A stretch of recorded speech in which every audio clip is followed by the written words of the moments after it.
Hi friends, അസ്സലാമു അലൈക്കും വറഹ്മത്തുള്ളാഹി വബറകാതുഹു. നമ്മളൊക്കെ ലൈഫിൽ സക്സസ്ഫുൾ ആകാൻ ആഗ്രഹിക്കുന്നവരാണ്. നല്ലൊരു കരിയർ വേണം, നല്ലൊരു പ്രൊഫഷനിൽ നമുക്ക് എത്തിപ്പെടണം, അതേപോലെ തന്നെ നമ്മുടെ ലൈഫ് മീനിങ് ഫുള്ളായി മാറണം. ഇതിന് നമ്മളെ ഹെൽപ്പ് ചെയ്യുന്ന നമ്മുടെ ഒരു പേഴ്സണൽ ഗ്രോത്തിനും ലീഡർഷിപ്പ് ഡെവലപ്മെൻറ്റിനും അതിനേക്കാൾ ഉപരി നമ്മൾ മരിച്ചു പോയാൽ നമുക്ക് ലെഗസി പോലെ ലീവ് ചെയ്യാൻ നമ്മളെ ഹെൽപ്പ് ചെയ്യുന്ന ഒരു പ്രൊഫഷനെ കുറിച്ച്, കരിയറിനെ കുറിച്ചാണ് നിങ്ങളോട് ഇന്ന് സംസാരിക്കാൻ ആഗ്രഹിക്കുന്നത്. ഞാൻ advocate Mubashir, integrated education council India IECയുടെ ഹയർ എഡ്യൂക്കേഷൻ ബോർഡ് അസിസ്റ്റൻറ്റ് ഡയറക്ടറാണ്. എൻ്റെ കൂടെയുള്ളത് doctor Muhammad Baseer Saman sir. Sir IECയുടെ നിലവിൽ CEO ആണ്. അതേപോലെ തന്നെ സാമൂഹിക മേഖലയിലും വ്യത്യസ്ത ഫീൽഡുകളിൽ കോൺട്രിബ്യൂഷൻ ചെയ്യുന്ന നല്ലൊരു സ്കോളറും ഒറേറ്ററും ഒക്കെയാണ്. ഞാൻ സാറെ ആദരപൂർവ്വം ഈ ഒരു ചെറിയ ഡിസ്കഷനിലേക്ക് സ്വാഗതം ചെയ്യുന്നു. Thank you for the nice introduction. സാറേ, നമ്മൾ ഈ ഒരു ഹയർ എഡ്യൂക്കേഷൻ ബോർഡ്, അല്ലെങ്കിൽ നമ്മളിപ്പോൾ IECI പ്രീ സ്കൂൾ മുതൽ ഹയർ എഡ്യൂക്കേഷൻ ബോർഡ് വരെ ഡിഫറെൻറ്റ് സെഗ്മെൻറ്റിൽ IECI വർക്ക് ചെയ്യുന്നുണ്ട്. അതിൽ നമ്മുടെ പ്രധാനപ്പെട്ടൊരു സെഗ്മെൻറ്റാണ് നമ്മളിപ്പോൾ സംസാരിക്കാൻ ആഗ്രഹിക്കുന്ന ഇസ്ലാമിക കോളേജ് സെഗ്മെൻറ്റ്. എന്താണ് ഈ ഒരു സെഗ്മെൻറ്റ് റെലവൻസ്? എന്താണ് ഒരു സ്റ്റുഡൻറ്റ് എന്തിനാണ് ഈ ഒരു സെഗ്മെൻറ്റ് അവരുടെ ഹയർ എഡ്യൂക്കേഷനിൽ ചൂസ് ചെയ്യുന്നത്? ചരിത്രപരമായിട്ട് ഇതിനെന്തെങ്കിലും പ്രത്യേകതകളുണ്ടോ? ഹയർ എഡ്യൂക്കേഷൻ ബോർഡിന് കീഴിൽ ഇപ്പോൾ നടന്നുകൊണ്ടിരിക്കുന്നത് ഇസ്ലാമിയ കോളേജുകൾ, ആർട്സ് ആൻഡ് സയൻസ് കോളേജുകൾ, ഈ രണ്ട് സംവിധാനങ്ങളാണ്. 60 വർഷങ്ങൾക്ക് മുമ്പുള്ള മുസ്ലിം സമൂഹത്തിൻ്റെ വിദ്യാഭ്യാസപരമായ പശ്ചാത്തലത്തിലാണ് ഈ ഒരു സെഗ്മെൻറ്റ് ഡെവലപ്പ് ചെയ്തു വരുന്നത്. അന്നത്തെ ഒരു സാമൂഹ്യ സാഹചര്യം പൊതുവിദ്യാഭ്യാസം എന്ന് പറയപ്പെടുന്നതിൽ നിന്ന് മുസ്ലിം കമ്മ്യൂണിറ്റി പൊതുവെ പിറകിൽ നിൽക്കുന്നു. മറ്റൊരു സെഗ്മെൻറ്റിൽ ദീനി വിദ്യാഭ്യാസം, പള്ളി ദർസകളൊക്കെ കേന്ദ്രീകരിച്ച് അവർ നടത്തിക്കൊണ്ടിരിക്കുന്നു. ദീൻ അറിയുന്നവർക്ക് ലോകത്തെക്കുറിച്ചൊരു ധാരണയുമില്ല, ലോകമറിയുന്നവർ പൂർണ്ണമായും ദീനിൽ നിന്ന് അകന്നു നിൽക്കുന്നു. ഈ ഒരു പശ്ചാത്തലത്തിൽ ദീനീ പശ്ചാത്തലമുള്ള ആളുകളെ എങ്ങനെ ലോകത്തെ പണ്ഡിതന്മാരായി, അവരെ നേതാക്കന്മാരായൊക്കെ വളർത്തിക്കൊണ്ടുവരാം എന്നുള്ള ഒരു ആലോചനയിൽ നിന്നുകൊണ്ടാണ് ഇസ്ലാമിയ കോളേജ് എന്ന് പറയുന്ന ഒരു സങ്കല്പം തന്നെ യഥാർത്ഥത്തിൽ മുന്നോട്ട് വെക്കുന്നത്. അന്ന് IECI ഇല്ല, മജ്ലിസ് താലീമുൽ ഇസ്ലാമി എന്ന പേരിലുള്ള ഒരു ബോഡിയുടെ കീഴിലാണ് ഈ സംവിധാനം നടന്നുകൊണ്ടിരിക്കുന്നത്. വിദ്യാഭ്യാസത്തെക്കുറിച്ച് ഒരുപാട് കാര്യങ്ങൾ നമ്മൾ ചർച്ചകളിലൊക്കെ നമ്മൾ പറയും, ഒരു മനുഷ്യനെ ഏറ്റവും മികച്ച മനുഷ്യനാക്കാൻ പര്യാപ്തമാക്കുന്ന ഒരു പ്രോസസ്സ് എന്നൊക്കെ. യഥാർത്ഥത്തിൽ അത് നടക്കുന്നുണ്ടോ നമ്മുടെ വിദ്യാഭ്യാസ മേഖലയിൽ? പകരം ചില തൊഴിൽ പരിശീലനങ്ങളാണോ നടക്കുന്നത് എന്ന് ആഴത്തിൽ നമ്മൾ ആലോചിക്കേണ്ടുന്ന ഒരു കാര്യമാണ്. ഈ സെഗ്മെൻറ്റിൻ്റെ ഒരു പ്രത്യേകത ഞാൻ മനസ്സിലാക്കുന്ന 2 കാര്യങ്ങളാണെന്ന് തോന്നുന്നു. ഒന്ന്, നേരത്തെ മുബഷിർ തന്നെ പറഞ്ഞതുപോലെ, ഒന്നൊരു ലോകവീക്ഷണം നൽകും. നമ്മൾ എങ്ങനെ ലോകത്തെ നോക്കിക്കാണണം എന്നത് സംബന്ധിച്ച് ഒരു ഇസ്ലാമിക വീക്ഷണകോൺ നൽകുന്നു എന്നുള്ളതാണ് ഇതിൻ്റെ ഏറ്റവും വലിയ പ്രത്യേകത. കാരണം ഇസ്ലാം എന്ന് പറഞ്ഞാൽ മനുഷ്യനായി ജീവിക്കാൻ, ജീവിത വിജയത്തിനായി പടച്ചവൻ നൽകിയ ഒരു ജീവിത വഴിയാണ്. പക്ഷെ അതോടൊപ്പം തന്നെ ഇവർ ജീവിക്കുന്ന ഈ ലോകത്തിൽ മെച്ചപ്പെട്ട ജീവിതായോധനം കണ്ടെത്താൻ പാകത്തിന്, തൊഴിൽ കണ്ടെത്താൻ പാകത്തിനുള്ള ഒരു വിദ്യാഭ്യാസം കൂടി അവർക്ക് നൽകേണ്ടതുണ്ട്. അതിനാൽ യൂണിവേഴ്സിറ്റി എഡ്യൂക്കേഷനും ദീനി എഡ്യൂക്കേഷനും കൂടെ കമ്പൈൻ ചെയ്തുകൊണ്ട് നേതാക്കന്മാരെ വളർത്തിയെടുക്കാൻ പാകത്തിന്, സമൂഹത്തെ ലീഡ് ചെയ്യാൻ ഉള്ള ആളുകളെ വളർത്തിയെടുക്കാൻ പാകത്തിന് ഉള്ള ഒരു സെഗ്മെൻറ്റിനെ വളർത്തിയെടുക്കുക എന്നുള്ളതാണ് നമ്മളുടെ ഉദ്ദേശം. ഇന്ത്യ പോലൊരു രാജ്യത്ത് 140 കോടി ജനങ്ങളാണുള്ളത്, മഹാഭൂരിപക്ഷവും ചെറുപ്പക്കാർ. പക്ഷെ ഒരു ദിശാബോധത്തിൻ്റെ കമ്മിയുണ്ട് എന്നാണ് നമ്മൾ മനസ്സിലാക്കുന്നത്. അത് ആ ഗ്യാപ്പ് ഫില്ല് ചെയ്യാനുള്ളൊരു ശ്രമമാണ് കാലങ്ങളായി നമ്മൾ നടത്തിക്കൊണ്ടിരിക്കുന്നത്. ഈ ഒരു സെഗ്മെൻറ്റിൽ ഒരു സ്റ്റുഡൻറ്റ് വന്നു കഴിഞ്ഞാൽ അവൻ ലൈഫിൽ പലതും കോംപ്രമൈസ് ചെയ്യേണ്ട ഒരു സാഹചര്യം ഉണ്ടാവില്ലേ? അല്ലെങ്കിൽ അവൻ്റെ ലൈഫിൽ അവന് ഗ്രോ ചെയ്യാൻ, അവൻ എക്സൽ ചെയ്യാൻ ഈ പ്രൊഫഷൻ എത്രമാത്രം ഹെൽപ്പ് ചെയ്യും? നമ്മുടെ അനുഭവം മറിച്ചാണ്.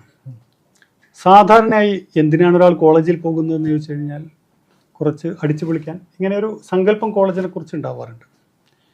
പക്ഷേ ഈ അടിച്ചുപൊളി എന്ന് പറയുന്നത് ജീവിതത്തിൻ്റെ യാഥാർത്ഥ്യവുമായി നമ്മളൊന്ന് ബന്ധപ്പെടുത്തി താരതമ്യം ചെയ്യുമ്പോൾ എത്രത്തോളം കാലം അത് നിലനിൽക്കുന്നുണ്ട്?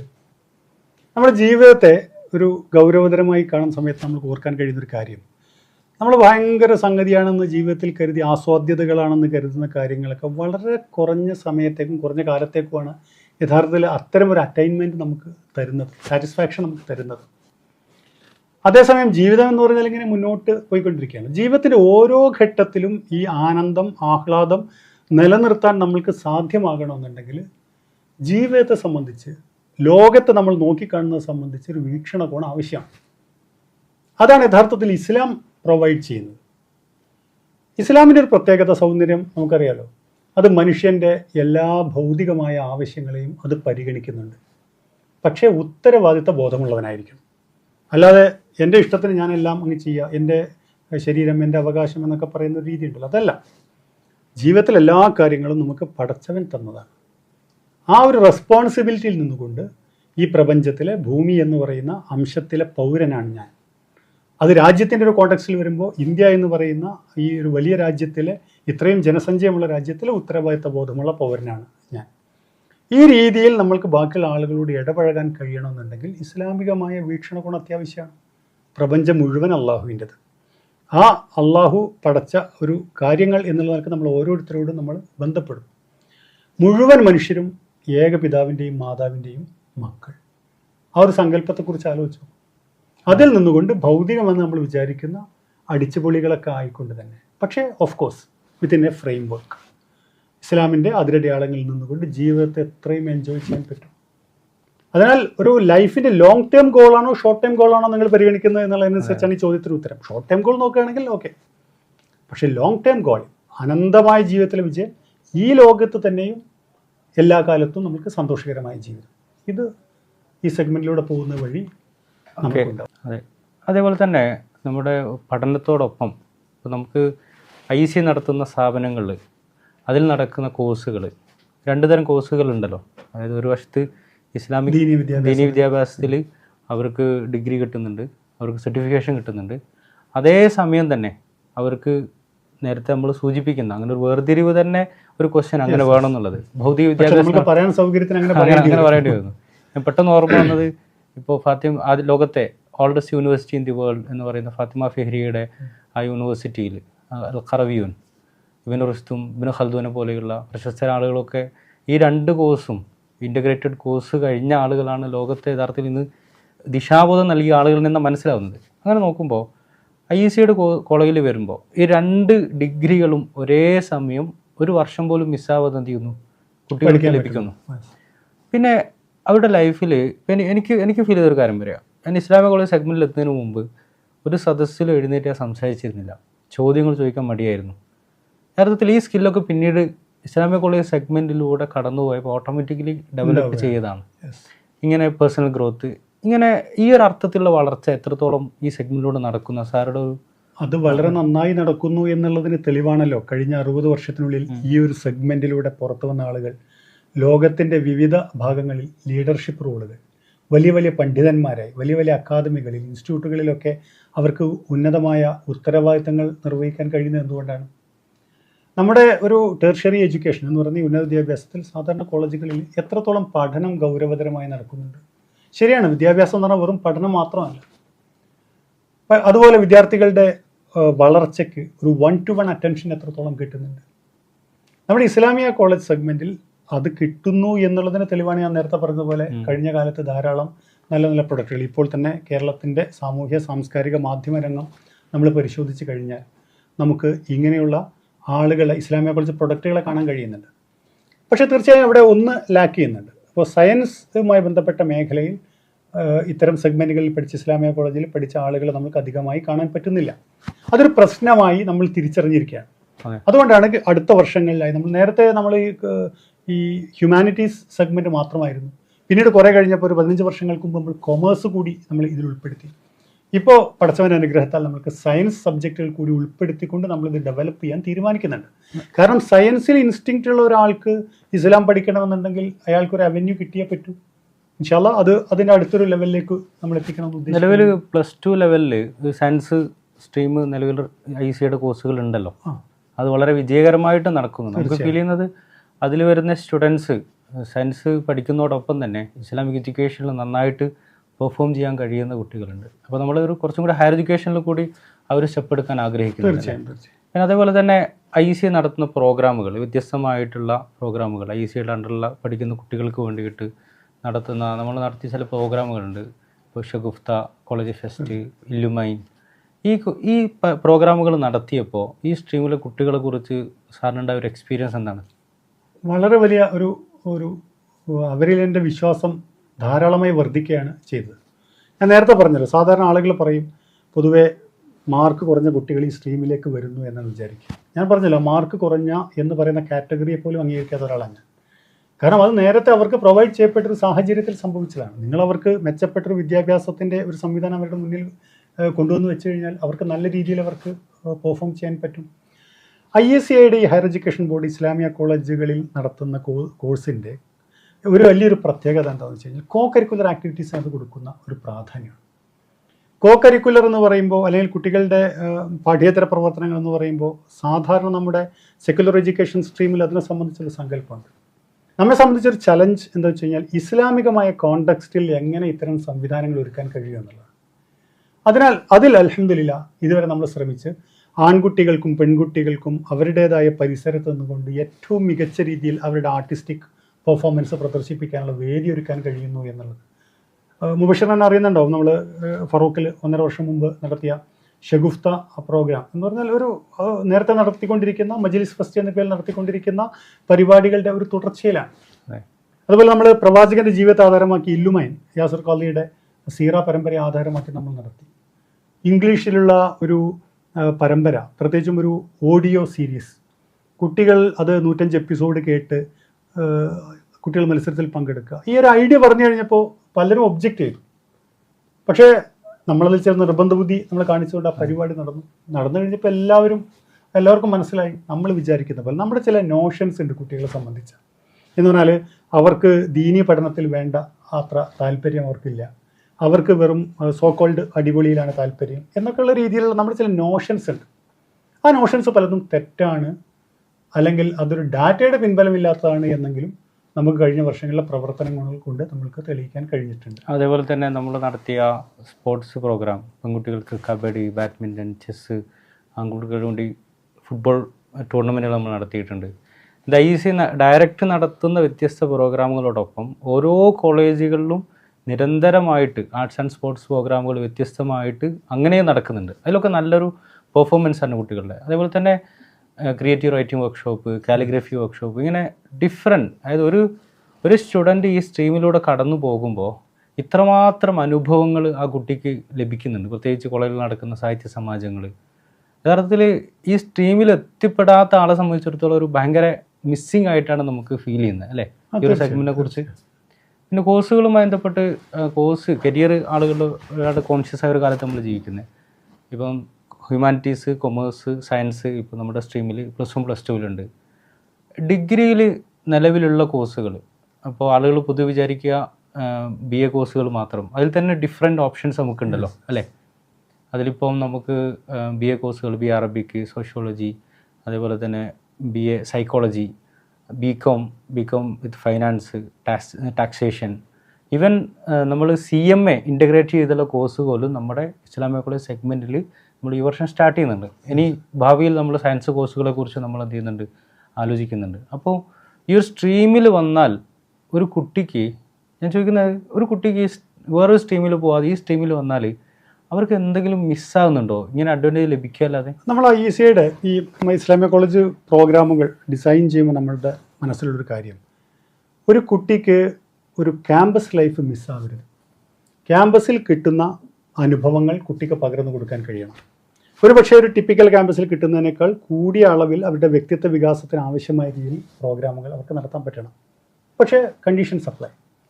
ഇതൊരു മുസ്ലിം സോഷ്യൽ കോണ്ടെക്സ്റ്റിൽ നിന്നുകൊണ്ട്, അല്ലെങ്കിൽ ഇസ്ലാം മുന്നോട്ട് വെക്കുന്ന ഒരു ജീവിത കാഴ്ചപ്പാടിൽ നിന്നുകൊണ്ടാണ് നമ്മൾ ഇത്തരം സംവിധാനങ്ങൾ നമ്മൾ നടത്തിക്കൊണ്ടിരിക്കുന്നത്. പക്ഷേ അത് ഞാൻ തുടക്കത്തിൽ പറഞ്ഞല്ലോ, ഇസ്ലാമികമായൊരു ജീവിത വീക്ഷണം എന്ന് പറഞ്ഞാൽ ഒരു വ്യക്തിയെ സന്തോഷഭരിതനാക്കുന്ന, ആഹ്ലാദഭരിതനാക്കുന്ന, ജീവിതത്തിലെ എല്ലാ ആസ്വാദനങ്ങളും അയാൾക്ക് ആകാവുന്ന ഒരു ജീവിത വീക്ഷണമാണ്. പക്ഷേ ആ ജീവിത വീക്ഷണത്തിൽ അള്ളാഹുവിനോടുള്ള ഉത്തരവാദിത്വം നിർവഹിക്കാൻ അയാൾ എല്ലാ ഘട്ടത്തിലും ബാധ്യസ്ഥനാണ് എന്നതിനാൽ ക്യാമ്പസ് ലൈഫിലും ഈ അതിരടയാളങ്ങൾ പാലിച്ചുകൊണ്ട് കൃത്യമായ രീതിയിൽ അവരുടെ വ്യക്തിത്വ വികാസം സാധ്യമാകും. നമ്മൾ ഈ വിദ്യാർത്ഥികളെ ഇരിക്കുന്ന സമയത്ത് നമ്മൾ പലപ്പോഴും വിചാരിക്കുക എന്താ വെച്ച് കഴിഞ്ഞാൽ, ഞാൻ കുട്ടിയോടെ പലപ്പോഴും ചോദിക്കാറുണ്ട്, നമ്മൾ ഇവിടെയല്ല മറ്റൊരു റീമിലായിരുന്നു നമ്മൾ എങ്കിൽ നമ്മളങ്ങ് കുറേ അടിച്ചു പൊളിക്കും. ഓക്കെ, ഞാൻ അവരോട് ചോദിക്കും, എന്താണ് ഈ അടിച്ചു പൊളിക്കാൻ? ഇപ്പോൾ ചെയ്യുന്നതിൽ നിന്ന് വ്യത്യസ്തമായി എന്തും ചെയ്യുന്നുണ്ടാവുക? അങ്ങനെ ചോദിക്കുമ്പോൾ വളരെ കൃത്യമായൊരു ഉത്തരം ഉണ്ടാവില്ല. പക്ഷേ എന്താണ്, അതൊരു ഞാൻ നേരത്തെ പറഞ്ഞതുപോലെ അതിനൊരു പെർസെപ്ഷൻ നിലനിൽക്കുക.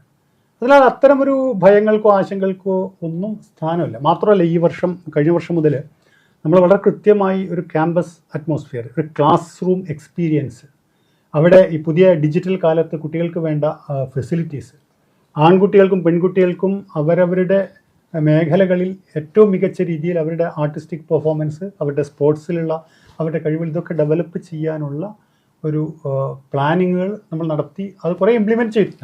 ഇൻഷാ അല്ലാഹ് ഈ വർഷം അതിൻ്റെ തുടർഘട്ടങ്ങളിലൂടെ നമ്മൾ കടന്നു പോകും. അതിനാൽ കുട്ടികളെ സംബന്ധിച്ച് പ്രത്യേകിച്ചൊന്നും നഷ്ടപ്പെടുന്നില്ല എന്ന് പറയുന്നതിനർത്ഥം എല്ലാം ഇപ്പോൾ ഉണ്ട് എന്നല്ല.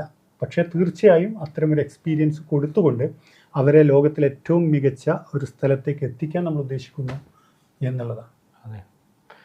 അതെ, എനിക്ക് ഫീൽ ചെയ്തത് ഈ ഒരു ഫീൽഡിൽ വന്നൊരാൾ ഇതിനെ കൃത്യമായി യൂട്ടിലൈസ് ചെയ്യുകയാണെങ്കിൽ അവർക്കുണ്ടാക്കാൻ പറ്റുന്ന ലെഗസി വേറെ ആർക്കും അത്രമാത്രം ഉണ്ടാക്കാൻ കഴിയില്ല. ഈ ഷെയ്ഖ് യാസിർ ഖാലിയുടെ ഒരു സംഭവം, അദ്ദേഹം യെയിൽ യൂണിവേഴ്സിറ്റിയിൽ കെമിക്കൽ എഞ്ചിനീയറിംഗ് കഴിഞ്ഞ ആളാണ്.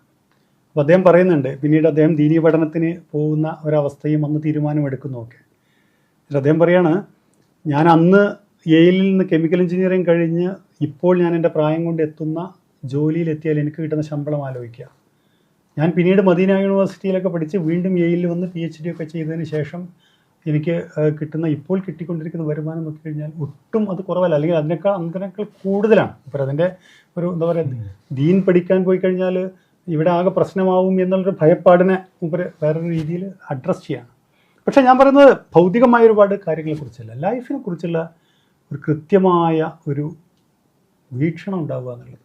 അല്ല, ഇതിൽ വളരെ വലിയ എൻ്റെ പേഴ്സണൽ ലൈഫിലേക്ക് എക്സ്പീരിയൻസ് ചെയ്ത് ഈ ഫീൽഡിൽ തന്നെ സ്റ്റിക്ക് ഓൺ ചെയ്യുമ്പോൾ പല ആളുകളും ചോദിക്കാറുണ്ട്, വ്യത്യസ്ത ഫീൽഡുകളിൽ പോയിക്കൂടെ, പിന്നെ അതിലൊക്കെ നിങ്ങൾക്ക് കുറേ അച്ചീവ് ചെയ്യാൻ കഴിയുമല്ലോ. പക്ഷെ യഥാർത്ഥത്തിൽ എക്സ്പീരിയൻസിൽ പറയാനുള്ളത്, ഈ ഫീൽഡിൽ നമുക്ക് കിട്ടുന്ന സന്തോഷം, സാറ്റിസ്ഫാക്ഷൻ, കണ്ടൻമെൻറ്റ്, അതേപോലെ തന്നെ ഫൈനാൻഷ്യലി ആളുകൾ വിചാരിക്കുക ഈ ഫീൽഡിൽ നമ്മൾ വല്ല സ്ട്രഗിൾ ചെയ്യും. ഒരിക്കലുമില്ല. ഫൈനാൻഷ്യലിയും ഈ നമുക്ക് കിട്ടുന്ന സമ്പത്തിൽ അള്ളാഹു ബർക്കത്ത് തരിക, നമ്മുടെ ആവശ്യങ്ങളൊക്കെ അള്ളാഹു പൂർത്തീകരിക്കുന്നു. ഇത് എക്സ്പീരിയൻസ് ചെയ്യുന്ന ഒരാൾക്ക് എനിക്ക് തോന്നുന്നത് ലോകത്തൊരു ബില്യണേഴ്സിനും ഒന്നും ഒരിക്കലും ലൈഫിൽ ഇത്ര സാറ്റിസ്ഫാക്ഷനോട് ജീവിക്കാൻ കഴിയില്ല. നിങ്ങളതിനെക്കുറിച്ച് തിരിച്ചും കൂടെ ഒന്ന് ആലോചിച്ചു. ഞാനൊരു വയസ്സ് 50-നോടടുത്ത ആളുകളെയൊക്കെ അഭിമുഖീകരിക്കുമ്പോൾ ഞാൻ അവരോട് ചോദിക്കാറുണ്ട്, ഒരു 20 വയസ്സിൽ അല്ലെങ്കിൽ ഒരു 25 വയസ്സിൽ നിങ്ങളുടെ സ്വപ്നങ്ങൾ എന്തായിരുന്നു? നല്ല ജോലി, നല്ല കാറ്, നല്ല ഭാര്യ, നല്ല വീട്, ഇങ്ങനെ ഈ കാര്യങ്ങൾ മിക്കവാറും അറ്റൈൻ ചെയ്ത് കഴിയും നമ്മളൊരു 40-45 വയസ്സാകുമ്പോഴേക്ക്. എന്നിട്ട് നമ്മൾ 100% സംതൃപ്തരാണ്. ഇനി സംതൃപ്തി 100% ആയി എന്ന് നോക്കുക, പിന്നെ എങ്ങനെയാണ് നമ്മൾ മുന്നോട്ട് പോകുക? അപ്പോൾ ലൈഫിൽ മനുഷ്യനെ മുന്നോട്ട് നയിക്കുന്നത് മെറ്റീരിയലായിട്ടുള്ള ഒരുപാട് സംഗതികളല്ല എന്ന് വിചാരിച്ച് ഞാൻ മെറ്റീരിയലിനെ പൂർണ്ണമായും ഒഴിവാക്കിക്കൊണ്ടാണ് നമ്മളിത് എന്നും പറയുന്നില്ല. അത് സ്വാഭാവികമായി അതിൻ്റെ വഴിക്ക് വന്നു ചേരുന്ന ഒരു കാര്യമാണ്. മാത്രമല്ല, നമ്മുടെയൊക്കെ ജോലികളെക്കുറിച്ച് ആലോചിക്കുക. നമ്മൾ 25 വർഷം മുമ്പ് ആലോചിച്ച ജോലിയിലാണോ ഇപ്പോൾ നമ്മൾ എത്തിയിരിക്കുന്നത്, നമ്മൾ ചെയ്തുകൊണ്ടിരിക്കുന്നത്? അപ്പോൾ അതിൽ തീർച്ചയായും അതിൻ്റെ വഴിക്ക് പോകണമെന്നുണ്ടെങ്കിൽ ട്രെയിനിങ് ആവശ്യമാണ്, പരിശീലനം വേണം. അല്ലാതെ ഞാൻ വലിയ കാര്യം ചെയ്യുന്നുണ്ടെങ്കിൽ പുറപ്പെടാൻ കഴിയില്ല. ഈ പ്രായത്തിൽ അത് ചെയ്യുക. ഇത് രണ്ടും കൂടെ കമ്പൈൻ ചെയ്തുകൊണ്ട് ദീനീ വിദ്യാഭ്യാസവും ഭൗതിക വിദ്യാഭ്യാസം എന്ന് വാക്ക് ഉപയോഗിക്കുന്നതിന് പ്രയാസമുണ്ട്, പക്ഷേ വേറൊരു വാക്കില്ലാത്തതുകൊണ്ട് ഞാൻ ഉപയോഗിക്കുകയാണ്. അതുകൂടെ കമ്പൈൻ ചെയ്തുകൊണ്ട് ഇൻ്റഗ്രേറ്റഡായി, IEC പേര് സൂചിപ്പിക്കുന്ന പോലെ തന്നെ ഇൻ്റഗ്രേറ്റഡ് എഡ്യൂക്കേഷൻ്റെ ഒരു രീതിയിൽ മുന്നോട്ട് പോയി കഴിഞ്ഞാൽ വളരെ നല്ല ഫ്യൂച്ചറാണ് ഇൻഷാ അല്ലാഹ്. അവർക്കുള്ളത് അനുഭവവും അങ്ങനെ തന്നെയാണ്. ഇപ്പോൾ ഏഴത്തെ കാലത്ത് അതിനേക്കാൾ മെച്ചപ്പെട്ട അവസ്ഥയിലേക്ക് എത്തിച്ചേരാൻ കഴിയും എന്ന് തീർച്ചയായും. ഡിയർ ഫ്രണ്ട്സ്, നമ്മൾ ഈ ഒരു സംഭാഷണം ഇവിടെ ഇപ്പോൾ കൺക്ലൂഡ് ചെയ്യാണ്. ഇതിൽ പറയാനുള്ളത്, IEC അണ്ടറിലുള്ള ഇസ്ലാമിക കോളേജുകളുമായി ബന്ധപ്പെട്ട ഡീറ്റെയിൽസ് നിങ്ങൾക്ക് ഈ ഒരു വീഡിയോയുടെ ഭാഗമായിട്ട് നിങ്ങൾക്ക് ഷെയർ ചെയ്യുന്നതാണ്. കോൺടാക്ട് നമ്പേഴ്സൊക്കെ, കൂടുതൽ അന്വേഷണം നിങ്ങൾക്ക് നടത്താം. നിങ്ങൾക്ക് വേണമെങ്കിൽ ഡയറക്റ്റ് ക്യാമ്പസുകൾ വിസിറ്റ് ചെയ്യാം. ഒറ്റ കാര്യം മാത്രം പറഞ്ഞ് അവസാനിപ്പിക്കുകയാണ്. നമ്മുടെ റിയൽ ലൈഫ് എക്സ്പീരിയൻസിൽ നിന്നുകൊണ്ട് പറയാനുള്ളത്, നമ്മുടെ ലൈഫ് ഏറ്റവും ബ്യൂട്ടിഫുൾ ആവാൻ, കളർഫുൾ ആവാൻ യഥാർത്ഥത്തിൽ ഈ ഒരു ഇൻ്റഗ്രേറ്റഡ് എഡ്യൂക്കേഷൻ സിസ്റ്റമാണ് യഥാർത്ഥത്തിൽ നമ്മളെ ഹെൽപ്പ് ചെയ്യുക. അതുകൊണ്ട് എല്ലാവരും നമ്മുടെ ലൈഫിൽ നമുക്കൊന്നും നഷ്ടപ്പെടാനില്ല. നമുക്ക് ഡിഗ്രിയും നമ്മൾ പുറത്തുപോയി പഠിച്ചാൽ കിട്ടുന്ന ഡിഗ്രി കോഴ്സുകൾ നമുക്ക് ലഭിക്കുന്നുണ്ട്. അതോടൊപ്പം ആഡ് ഓൺ ആയിട്ട് ഇസ്ലാമിക് എഡ്യൂക്കേഷനും നമ്മുടെ ഡിഫറെൻറ്റ് സ്കില്ലുകൾ ഡെവലപ്പ് ചെയ്യാനുള്ള ഓപ്ഷൻ കിട്ടുന്ന ഒരു ഫീൽഡാണിത്. അതുകൊണ്ട് നിങ്ങളെല്ലാവരും ഈ ഒരു ഫീൽഡിലേക്ക് ബോധപൂർവം നിങ്ങൾ എത്തിപ്പെടുക. നിങ്ങൾ അനുഭവിച്ചു കഴിഞ്ഞാൽ ഉറപ്പായിട്ടും നിങ്ങൾ പറയും അൽഹംദുലില്ലാ ആ വീഡിയോ കേട്ടതിനൊക്കെ ശേഷം ഞാൻ എടുത്ത ഡിസിഷൻ ഭയങ്കരമായിരുന്നു, അതെൻ്റെ ലൈഫിൽ വല്ലാതെ ഹെൽപ്പ് ചെയ്തു, അള്ളാഹു നിങ്ങൾ വല്ലാതെ സ്തുതിക്കും. അവസാനിപ്പിക്കുകയാണ്. സാറ് അവസാനമായിട്ട് നമ്മളെ ഡിയർ ഫ്രണ്ട്സിനോട് സാറിന് എന്താണ് പറയാനുള്ളത്? നമുക്ക് വൈൻഡപ്പ് ഇല്ല, ഇൻഷാ അല്ലാ വിദ്യാഭ്യാസം എന്ന് പറയുന്നത് നമ്മളെപ്പോഴും പറയുന്നൊരു കാര്യമാണല്ലോ. മനുഷ്യനെ ഏറ്റവും മികച്ച മനുഷ്യനാകാൻ പ്രേരിപ്പിക്കുന്ന കാര്യം. നമ്മൾ എല്ലാവരും ശുദ്ധപ്രകൃതിയിൽ ജനിച്ചവരാണ്. ശുദ്ധപ്രകൃതിയിൽ തന്നെ നമുക്ക് അള്ളാഹുവിലേക്ക് തിരിച്ചെത്താനും നമുക്ക് കഴിയണം. അതിനനുസൃതമായ ഒരു ജീവിതം നയിക്കാൻ പാകത്തിനുള്ളൊരു പാതയിലൂടെ നമുക്ക് മുന്നോട്ട് പോകണം. അതിനുള്ള ശക്തിമത്തായ ഒരു ഈടുവെപ്പാവും നമ്മുടെ ഈ രണ്ട് വിദ്യാഭ്യാസ സെഗ്മെൻറ്റുകൾ കമ്പൈൻ ചെയ്തുകൊണ്ടുള്ള ഇസ്ലാമിയ കോളേജുകൾ നൽകപ്പെടുന്ന വിദ്യാഭ്യാസം എന്ന് ആണ് എനിക്ക് അവസാനിപ്പിച്ചുകൊണ്ട് പറയാനുള്ളത്. പടച്ചവൻ നമ്മെ അനുഗ്രഹിക്കട്ടെ. വാഖിർ ദഅവാന അനിൽ ഹംദുലില്ലാഹി റബ്ബിൽ ആലമീൻ. അസ്സലാമു അലൈക്കും വറഹ്മത്തുള്ളാഹി വബറകാതുഹു.